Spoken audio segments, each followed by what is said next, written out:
It's all quiet in the underground bunker. Doors closed, locks bolted. But the Great One isn't just resting on his laurels. He's making sure your weekend is even better by giving you his best. This is the best of Mark Levin. The government shutdown. 41 days. The Democrats didn't get a thing out of this. They were blackmailing the Republicans. They were blackmailing the president. They said, we want $1.5 trillion in more spending. We want health care for illegal aliens. We want health care for able-bodied Americans who refuse to even volunteer 20 hours a week. We have all kinds of money we want to pour into non-governmental organizations on the hard left, all kinds of money for left-wing causes. In other words, we want $1.5 trillion put back into the budget. That's what we want. And by the way, the Unaffordable Care Act, that would be Obamacare, we want hundreds of billions of dollars in additional subsidies for that, even though the plan could never work 12 years ago. We told you that. All Democrats voted for it. All Democrats supported it. All Republicans voted against it. It is a disaster. They expanded it 4 years ago to make sure it would collapse even faster. Then they extended it to cover people who were more than 4 times the poverty level, so it's imploded. And their answer is more money. And by the way, we want it now, not just a vote. We want an outcome that we demand. And for this, they did what they did. Now, a couple of things about this, and I posted on this the other day. Canada, the United Kingdom, and Germany all have privatized, all of them. They've all privatized their air traffic control systems. Before there was the TSA, we also had private security at our airports. They didn't have the authority, and there certainly weren't as numerous as we have in TSA to ensure our protection after 9/11. But I think we're going to take a very, very good look at privatizing our air traffic control system, as well as our TSA. And I'll tell you why. There's 2 major reasons for this. Number one, 41 days. Too many who work as air traffic controllers decided that they were tired, the job was too much, that they weren't getting paid anyway, they got to take care of matters at home, and they called out sick.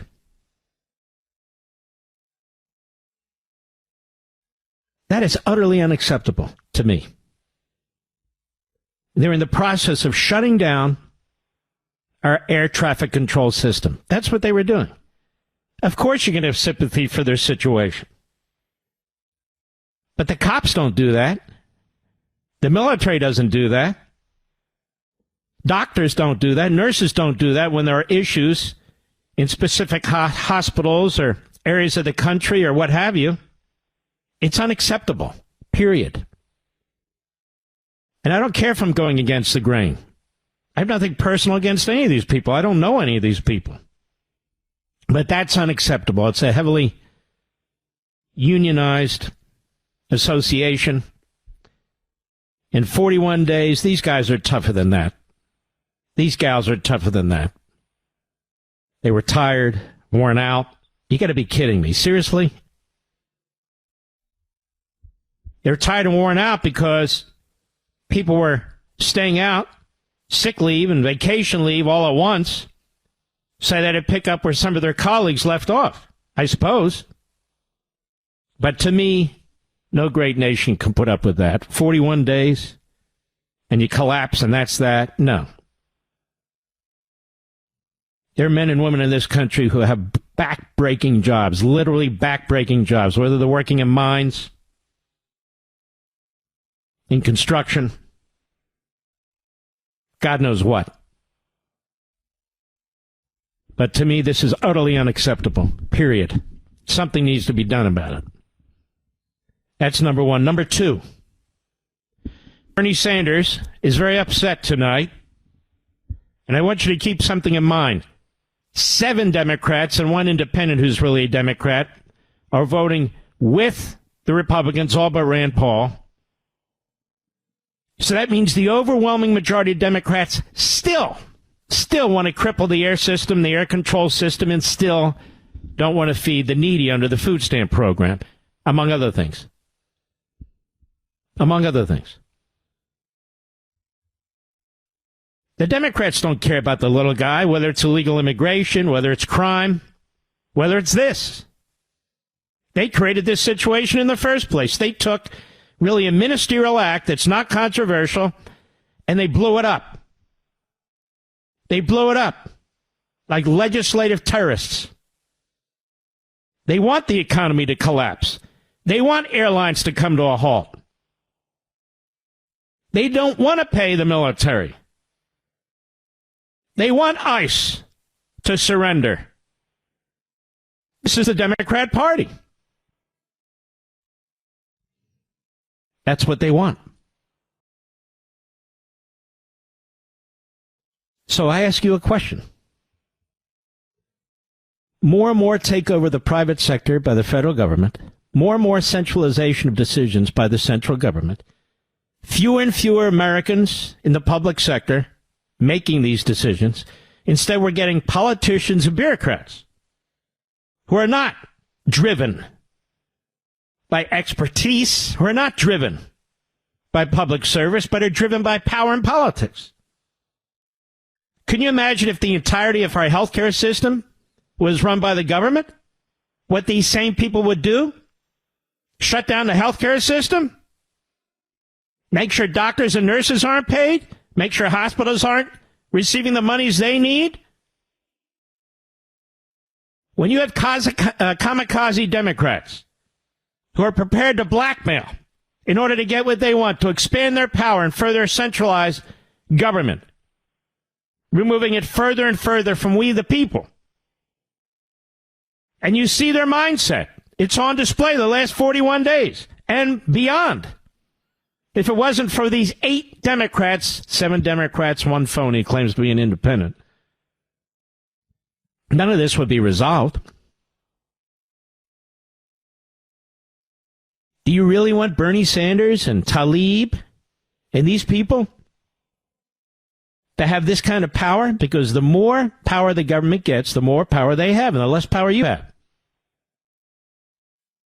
If we had the kind of healthcare system that they demand, top-down, iron-fisted, government-run healthcare, a relative handful of people could shut down the entire system for wages, working conditions, or even unrelated to this. Remember the teachers' union in Chicago? How they were shutting down the schools, really having nothing to do with their own salaries, but a whole laundry list of radical left-wing ideas that they wanted funded? That same mentality applied in healthcare, applied in all federal areas. Can you imagine? $1.5 trillion they wanted to spend. $1.5 trillion.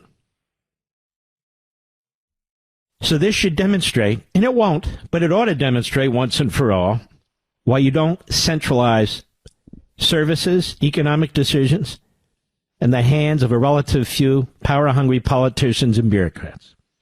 Especially the mindset of the Democrat Party, which is to burn down our system, burn down our economy, burn down whatever you have to burn down to get what you want.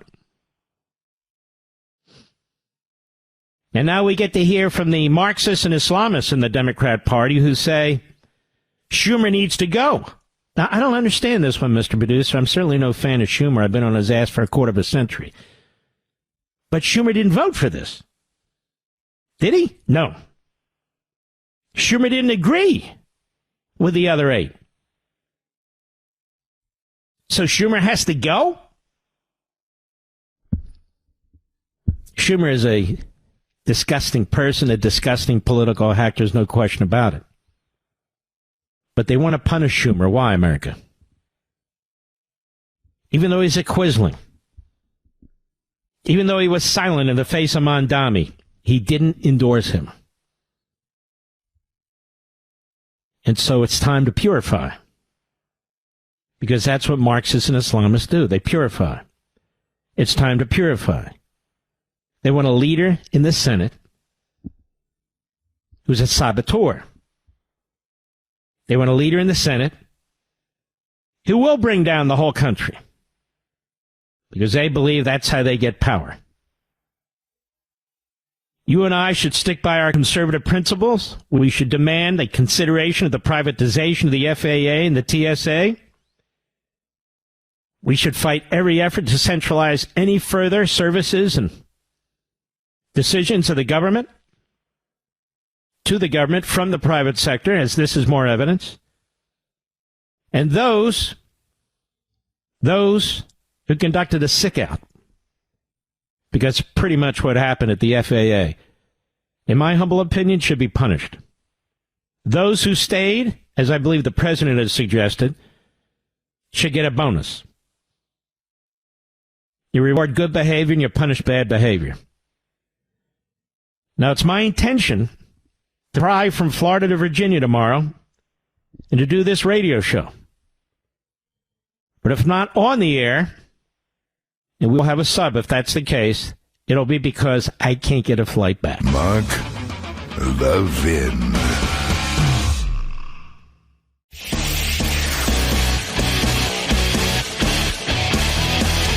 Making your weekend even better. This is the best of Mark Levin. I want to have a conversation with you. It's not on any particular event taking place today or even this week. But it's one of those occasions where I feel we need to have a national conversation, which we do here from time to time.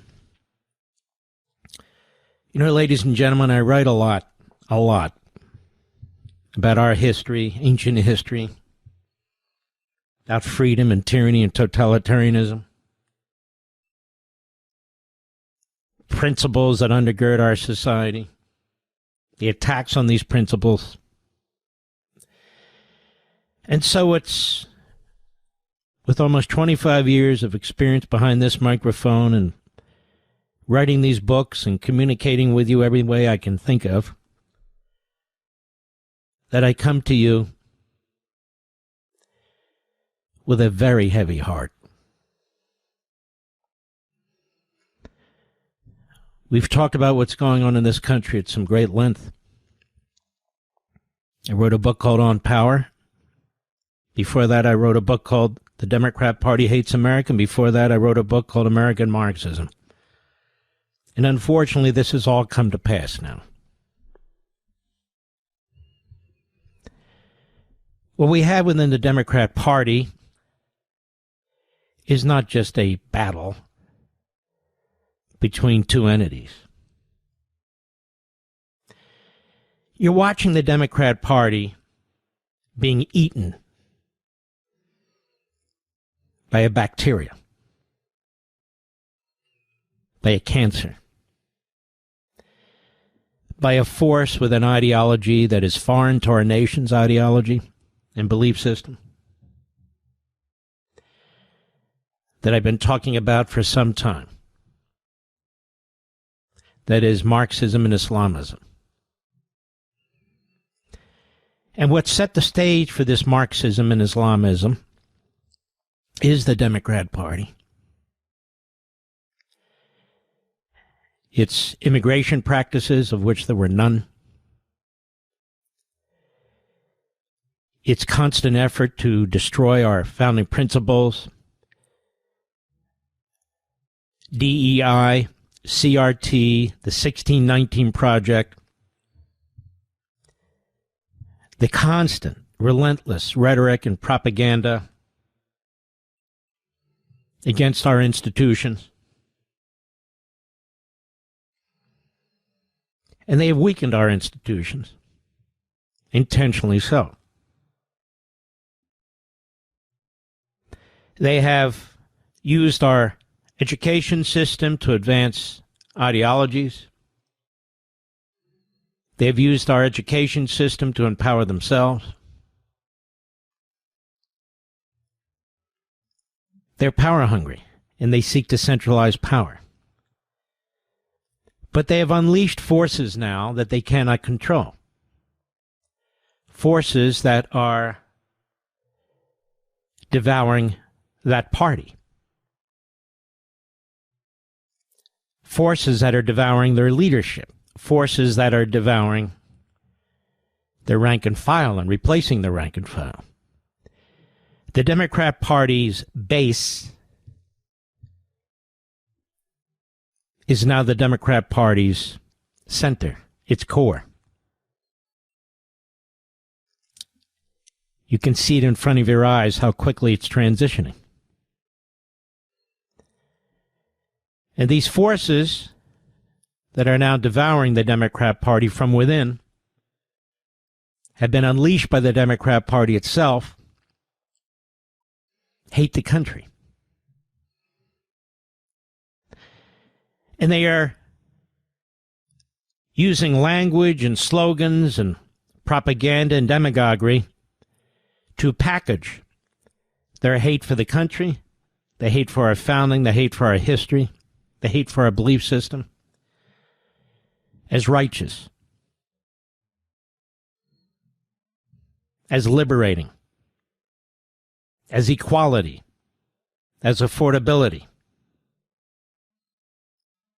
But that doesn't change who they are. They mask it, they camouflage it, but they're out to take us down. And this is spreading, and spreading fast. Most of the media ignore it. Ignore it. Might hurt ratings. Might chase away sponsors. Some of the media participate in it to give platforms to the Marxists and the Islamists and so forth. That's what they do.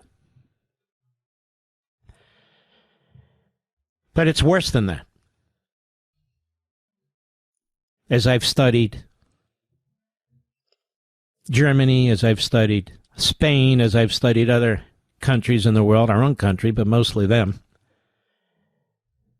how they have civil wars. Some of them are violent, physical civil wars. Some of them are not.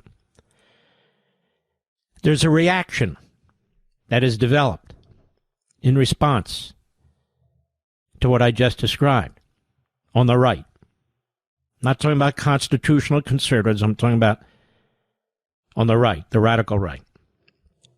And that reaction is to DEI. That reaction is to unbounded immigration. That reaction is to high taxes that destroy productivity. And a mentality that is spreading and spreading very fast. Very fast. Through the help of podcasters, so-called influencers who are grifting off this, are becoming infamous off of this. That can best be described as fascistic.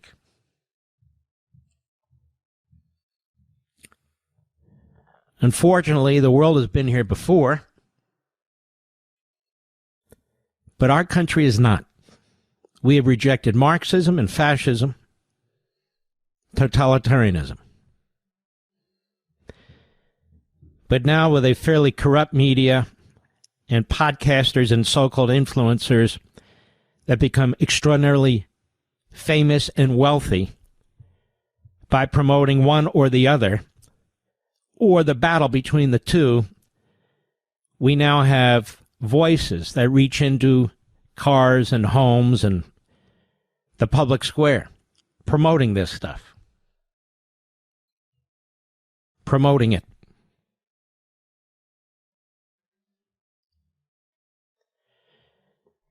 We have a younger generation on the right that is split evenly, or worse, on the support of this country. We have a younger generation on the left that hates the country. This is the truth. On the left, they blame certain racial groups, certain ethnic groups, certain religious groups, like Jews, like Christians, for all their problems. That's the Marxist left. On the fascistic right, they blame the Jews, they blame Christians who don't embrace a kind of bigotry, and they attack our institutions too. So the Marxists want to destroy our institutions, and the fascists want to destroy our institutions too. The Marxists because they want to replace it, the fascists because their argument is they don't serve the purpose that they support. And then we have the grifters who give voice to one or the other and promote them.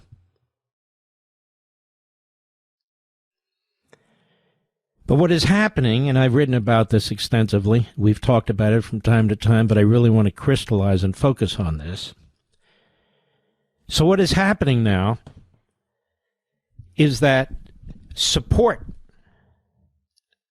for our nation's founding and founders, support for our Declaration and our Constitution is dwindling.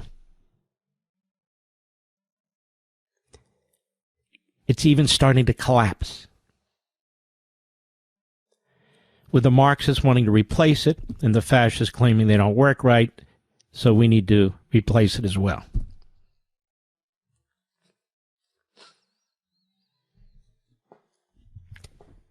It's almost as if rational, intelligent, substantive debate and discussion are irrelevant, are dismissed.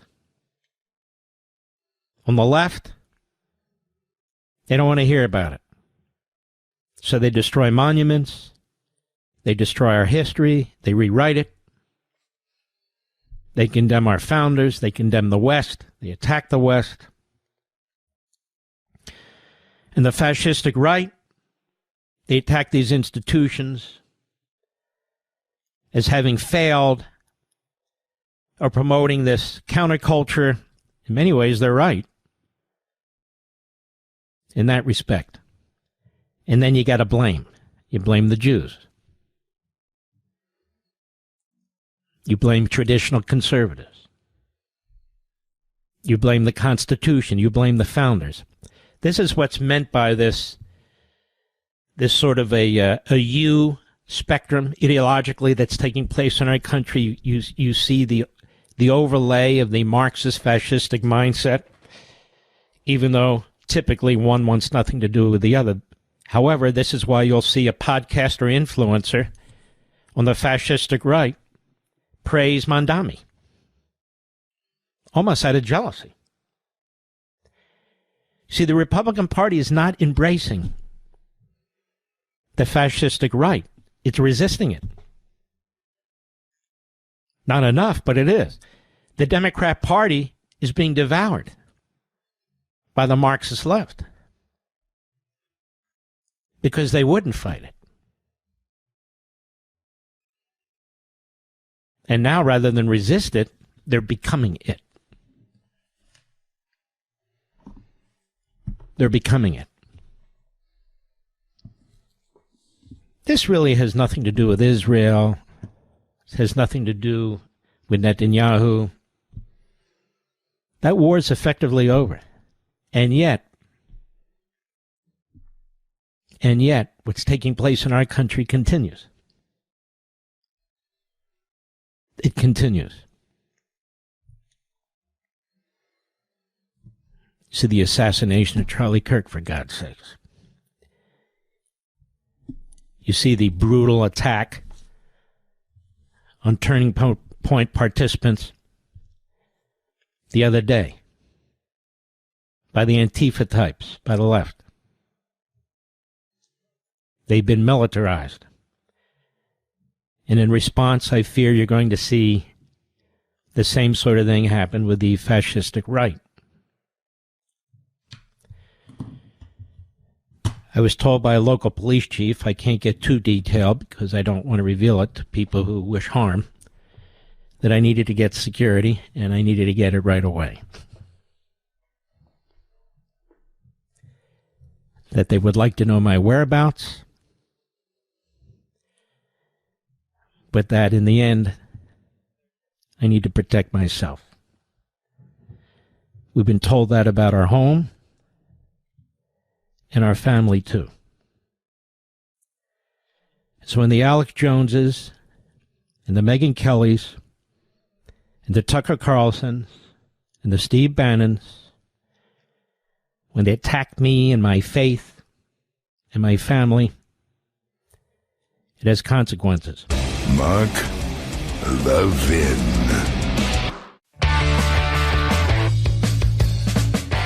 You're listening to the best of Mark Levin. I've encouraged you to take a look at my book, American Marxism, from 4 years ago, to get a feel for what's taking place today. It's actually quite prescient. But it's not hard to be prescient when you're looking at Marxism or fascism or those things, because the world has experienced them. The question is, here, we've not experienced them. And in Chapter 2, I talk about breeding mobs. Now, even though I'm writing about American Marxism, as you'll see, it would apply to any kind of ism that is totalitarian in nature. This is Chapter 2, Breeding Mobs. Many of you have the book. Mass movements that tend to devour the individual in two ways. Now, I want you to be thinking of Mondami, Bernie Sanders, AOC, Marxism, Islamism. I also want you to be thinking of the fascists and neo-fascists, who I've been exposing as thoroughly as possible. I want you to be thinking about Fuentes and Bannon and Alex Jones and Tucker and their supporters who give them a free ride, the Megyn Kellys of the world and those people. Mass movements attempt to devour the individual in two ways. Consume his identity and uniqueness, thereby making him indistinguishable from the masses, but also assigning him a group identity based on race, age, income, etc., to draw class distinctions. This way, the demagogues and propagandists can speak to the well-being of the people as a whole while dividing them against themselves, thereby stampeding them in one direction or another, as necessary to collapse the existing society or rule over the new one. And who among us is attracted to such mass movements? Again, I noted in my prior book, Meritopia, a receptive audience is found among the society's disenchanted, disaffected, dissatisfied, and maladjusted, who are unwilling or unable to assume responsibility for their own real or perceived conditions, but instead blame their surroundings, the system, and others. They are lured by the false hopes and promises of utopian transformation and the criticisms of the existing society, to which their connection is tentative or non-existent. Improving the malcontent's lot becomes linked to the utopian cause. Moreover, disparaging and diminishing the successful and accomplished becomes an essential tactic. No one should be better than anyone else, regardless of the merits or value of his contribution. And by exploiting human frailties, frustrations, jealousies, and inequities, a sense of meaning and self-worth is created in the malcontent's otherwise unhappy and directionless life. As you can see, this applies to the Marxists and the fascists. Furthermore, in mass movements, the individual is inconsequential as a person, useful only as an insignificant part of an amalgamation of insignificant parts. He is a worker, part of a mass, nothing more, nothing less. His existence is soulless. Absolute obedience is the highest virtue. After all, only an army of drones is capable of building a rainbow to paradise. Almost a century ago, French philosopher and essayist Julien Benda observed that mass movements form frequently around individuals who share the same political hatred. Got that? The same political hatred. He wrote, thanks to the progress of communication and still more to the group spirit, it's clear that the holders of the same political hatred now form a compact, impassioned mass, every individual of which feels himself in touch with the infinite numbers of others, whereas a century ago such people were comparatively out of touch with each other and hated in a scattered way. I've been talking about the podcasting and the internet, ladies and gentlemen, and the dangers it poses. There's simply no question about that. He said, be asserted that these coherences will tend to develop still further. For the will to group is one of the most profound characteristics of the modern world. He wrote this 100 years ago. Which even in the most unexpected domains, for instance, the domain of thought, is more and more becoming the world of ligs, of unions, and of groups. It is necessary to say that the passion of the individual is strengthened by the feeling itself in proximity to these thousands of similar passions. The individual bestows a mystic personality on the association of which he feels himself a member, and gives it a religious adoration, which is simply the deification of his own passion and no small stimulants to its intensity. That's genius, don't you think, Mr. Producer? Benda also concluded that such movements, because that's what's going on today, right now. Benda also concluded that such movements are often cult-like. He wrote, the coherence just described might be called a surface coherence, but there is added to it a coherence of essence, for the very reason that the holders of the same political passion form a more compact, impassioned group. They also form a more homogeneous, impassioned group, which the individual ways of feeling disappear. The zeal of each member more and more takes on the color of the others. And so you see this Jew hatred. You see this Christian hatred. You see this American hatred. And it builds on it and builds on it. It builds on itself. Absolute brilliance. But let's go on. I wrote nearly a decade ago that these mass movements, that is I wrote, that are intolerant of diversity, uniqueness, debate, for their purpose requires a singular focus. There can be no competing voices or causes slowing or obstructing society's long and righteous march. They rely on deceit, propaganda, dependence, intimidation, and force. And I go on in that regard. Let me continue. I'm not going to read the whole chapter, but I think it's very, very important. If you have the book, just dust it off. 70 years ago, Eric Hoffer wrote an iconic book, The True Believer, and I even mentioned him in my first Liberty and Tyranny. On the nature of mass movements, Hoffer explained that mass movements are built of deeply flawed individuals with deeply flawed ideas. He noted that, quote, a mass movement attracts and holds a following not because it can satisfy the desire for self-advancement, but because it can satisfy the passion for self-renunciation. People who see their lives as irredeemably spoiled cannot find a worthwhile purpose in self-advancement. They look on self-interest as something tainted and evil, something unclean and unlucky. Anything undertaken under the auspices of the self seems to them foredoomed. Nothing that has its roots and reasons in the self can be good and noble.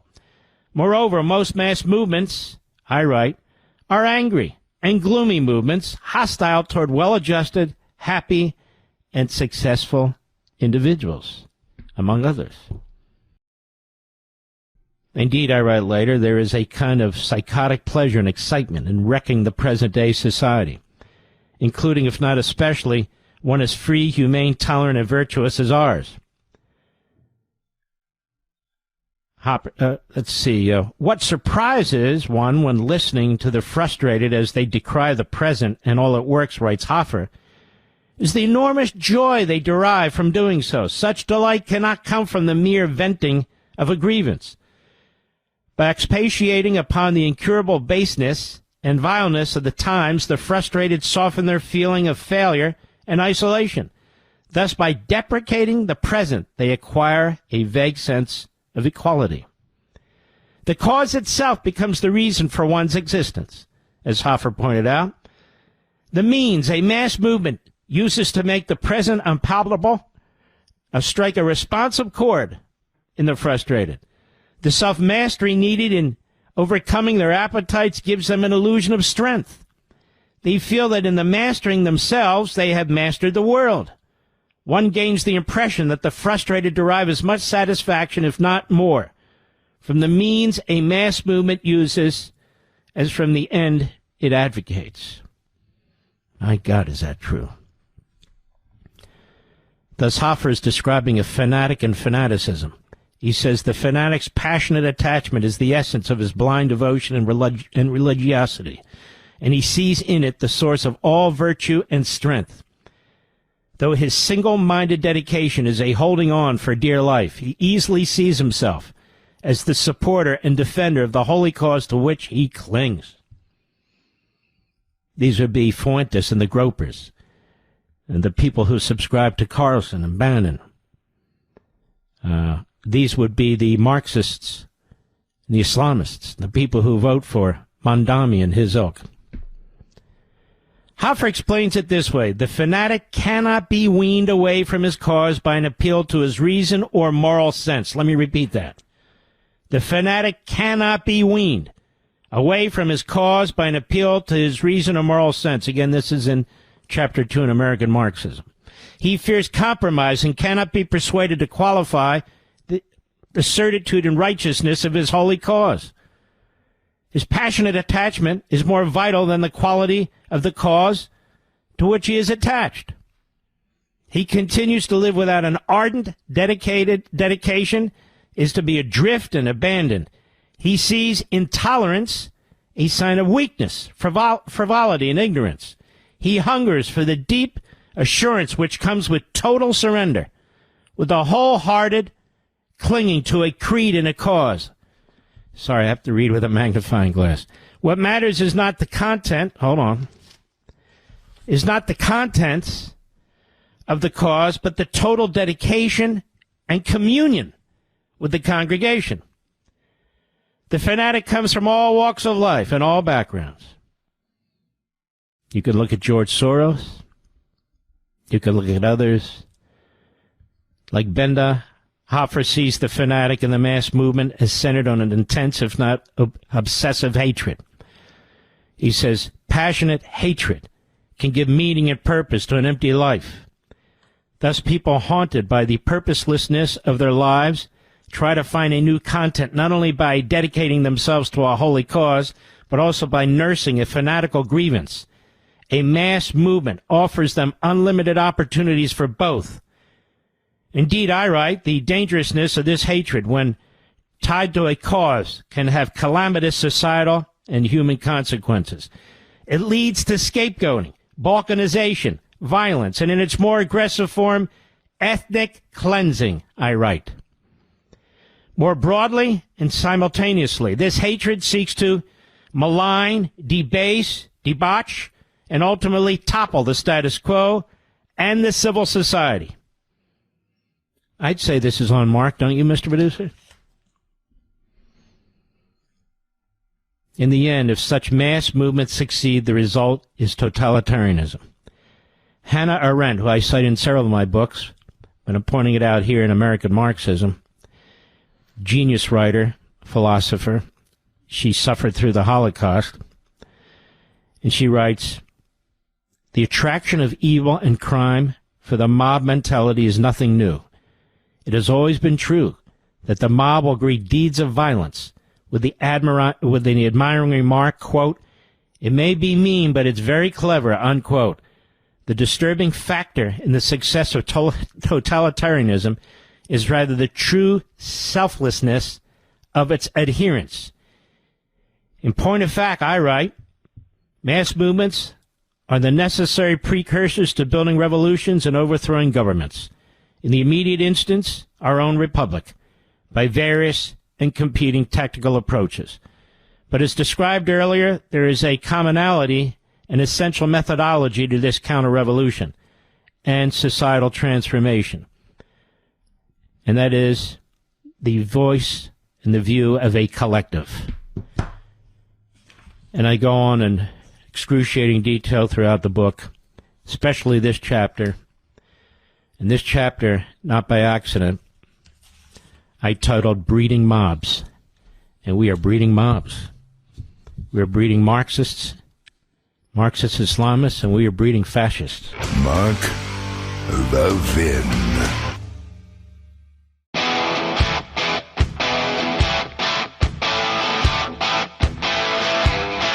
The Great One makes your weekend even better.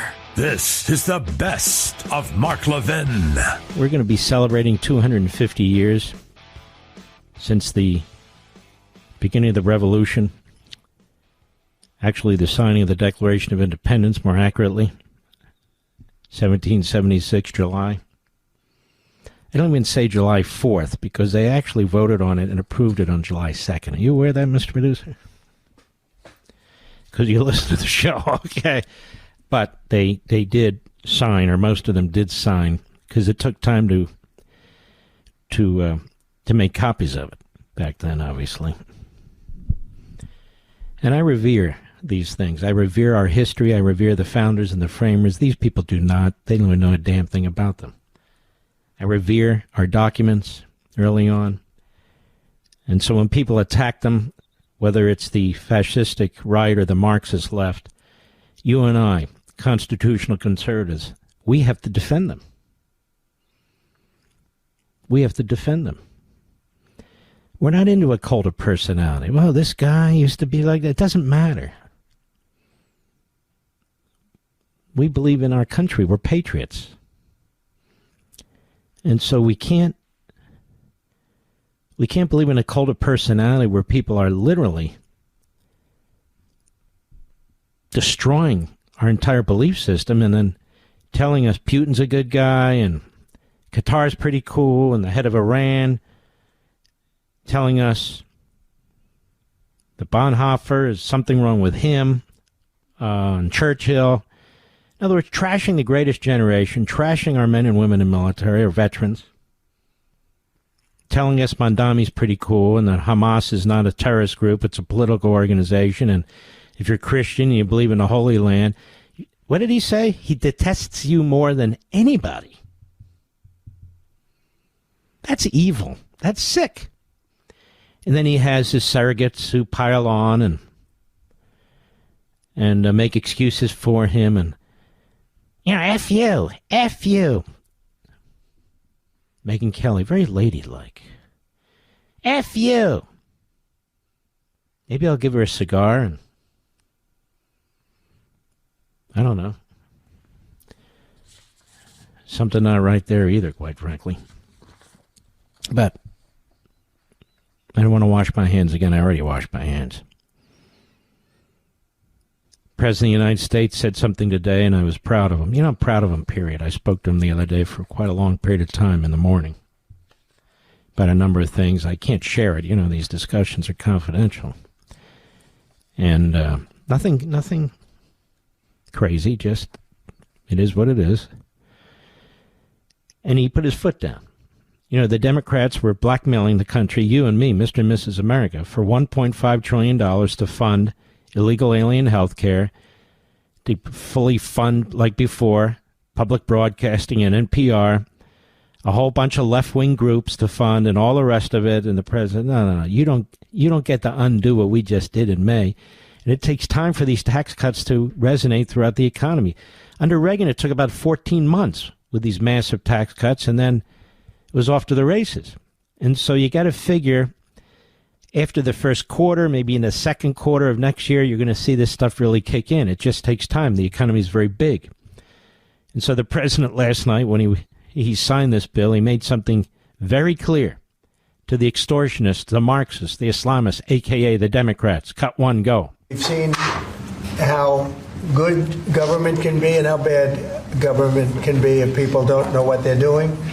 For the past 43 days, Democrats in Congress shut down the government of the United States in an attempt to extort American taxpayers for hundreds of billions of dollars for illegal aliens and people that came into our country illegally, from gangs, from prisons, from mental institutions. They wanted to pay them $1.5 trillion which would have really hurt our healthcare businesses and our recipients at levels never seen before.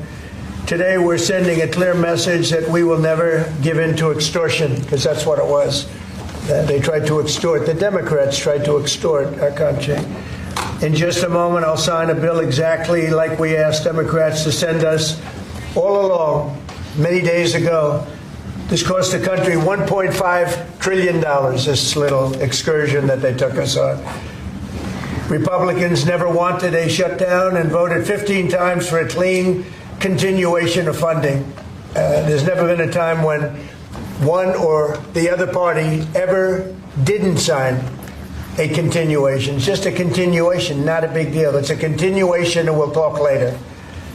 Yet the extremists in the other party insisted on creating the longest government shutdown in American history, and they did it purely for political reasons. 100% right. 100% right. Cut three, go. I want to also thank the 8 Senate Democrats who finally did the right thing in voting to end this craziness, this madness. But unfortunately, the vast majority of congressional Democrats were happy for millions of Americans to suffer. They really did suffer, too.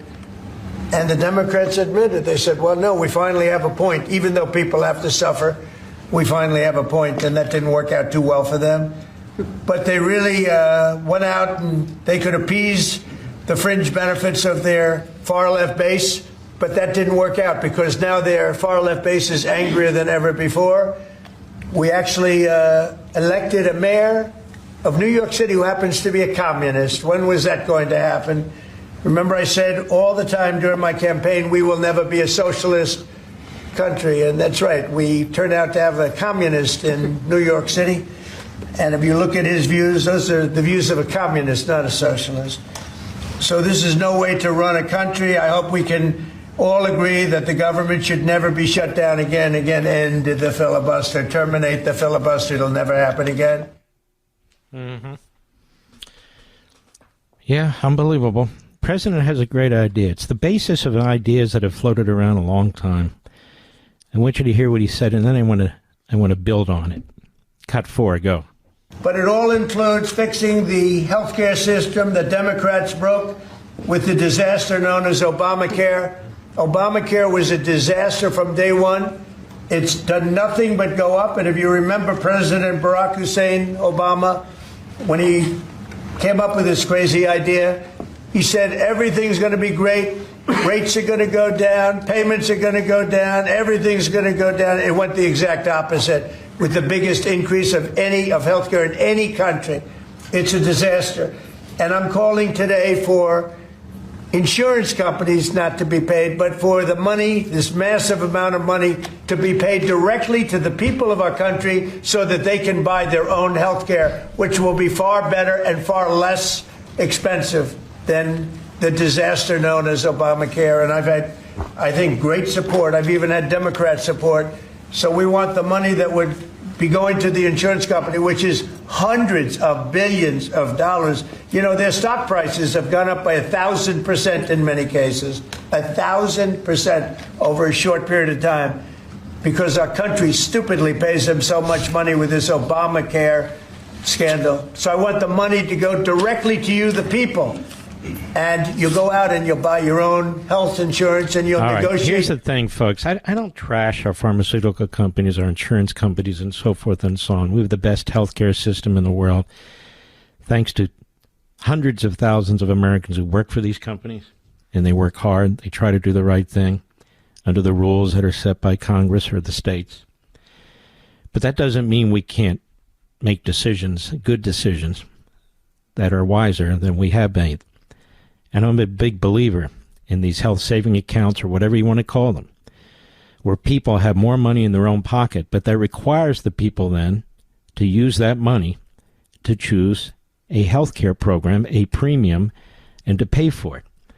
And so if they get the money and they don't pay for it, and all we're going to do is put them on Medicaid, that's a problem. So people are floating ideas. I want to see the fine print. I believe with the core idea here very much. And I'll tell you what, you're going to see a fascinating opening statement, monologue on Saturday night's Life, Liberty, and Live In. It's going to be fascinating. I'm just telling you. Because I take on this issue of affordability, I look at the various states and cities, and I lay certain information out that I think, as a result of my doing it on my TV show on Fox, that now the Republicans will know better how to make the case for affordability, not massive government, not Marxism, not fascism, but for good old-fashioned conservatism. I think you're going to love it. I really do. Mark Levin.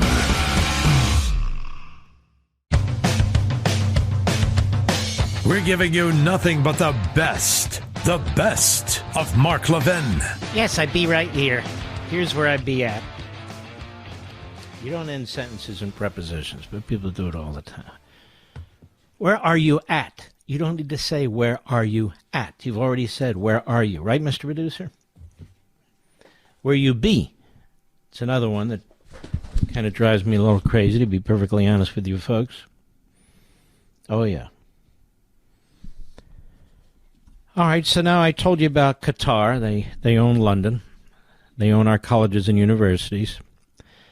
And they buy up, special interest law firms and so forth and so on. But this group CARE I've been warning you about too, CAIR, our friends at the Washington Free Beacon, one of the great sites, Chuck Ross. Mandami's rise was not random, said anti-Semitic activist Linda Sarsour, who boasted of mobilizing a CARE-tied pack to support the socialist, that would be Marxist, mayoral campaign. The Council on American Islamic Relations teased a major expansion of its lobbying and political operations, ready for this, in the wake of October 7th. While its masters, Hamas, slaughtered Israelis. And that would include Americans, too, 20 of whom were murdered. Okay? To give Muslims, quote, a voice in the halls of Congress and on the campaign trails. Nearly 2 years later, the pro-Hamas group's allies and officials say their efforts helped elect New York City Mayor to be Zohran Mamdani, with plans to, quote, make even more history in next year's midterm elections. I told you about the lieutenant governor elect in Virginia, one step away from governor. She's an Islamist just like Mamdani. At CARE events this summer, anti-Semitic activist Laura Sansour bragged that she got CARE's political arm, CARE Action, and CARE-endorsed super PAC Unity and Justice Fund to back Mamdani's campaign. It's part of an aggressive four-way into campaign politics for CARE, a purportedly apolitical charity known for launching legal fights against so-called anti-Muslim discrimination. Now, while CARE itself can't endorse political candidates or spend on elections, its political arm, CARE Action, can. Then there's the Unity and Justice Fund. The super PAC is not legally associated with CARE, but its treasurer, Basim El-Khala, doubles as the head of CARE Action. They're all incestuous, as you would expect. The two groups also share office space in Washington, D.C. Together, the entities create what Sansour called a new level of sophistication in CARE's political efforts. It was long in the making. Niwad Awad, this guy is an a-hole rather, and I have mentioned Niwad Awad a-hole many times on this program. He's the CARE executive director, who said he was happy to see Hamas's October 7 terror attack. I wouldn't be surprised if he's the next interview on Carlson's program, maybe on Megyn Kelly's. I got to make a name for her. I will. I'll figure it out. First touted, quote, a major breakthrough in the way we do business and the way we speak to our politicians nationwide, said Awad the a-hole, shortly after the attack during a December 10, 2023 interview. CARE Action registered in D.C. 12 days later. According to local business filings, on January 2024, Awad the a-hole was sharing the good news, quote unquote, the good news. We're expanding our C4 lobbying and PAC so that we can give you a voice not only in the halls of Congress, but also on the campaign trails. Yay! Yay! Democrat Party is desperate to have their support. The C4 was a reference to Care Action, which is registered as a 501c4 nonprofit. AWOD, the a-hole, talks of PACs. That was less clear. Care Action does have its own PAC. That suggests Care Action and its leader are instead leaning on Unity and Justice Fund, an entity that is not obviously affiliated with Care. You know, they set up all these groups, front groups, secondary groups. Those operations have been successful as of late, according to... During the August event, he and Sarsour attributed the election of Senator Angela Also Brooks and Representative Derek Tran. Hello, Derek Tran. Hello, to the mobilization efforts of Care Action in the Muslim community. Pledged to replicate that success on a larger scale next year. You'll see in the midterm elections, said, we'll make even more history. Man, oh man, we're going to be up against it. I take nothing for granted, America. The article goes on about all these slip and fall Islamists and their billionaire backers. Hey, the billionaires, we don't want the billionaires, except our billionaires, the Soroses and the Gateses, the Buffetts, our billionaires. Excuse me, cholera. Yes. I'm sick of that old man, to be perfectly honest with you. Bernie Sanders. Sick of that Stalinist. I really am. And so, I meant to get to this yesterday. I'm trying to pull together all this stuff. The FBI arrested Newsom's, that would be Gavin Newsom's, California governor, ex-chief of staff. Do you see this, America? On 23-count indictment, and I'm waiting for Newsom to say something, you know. Goes to Brazil.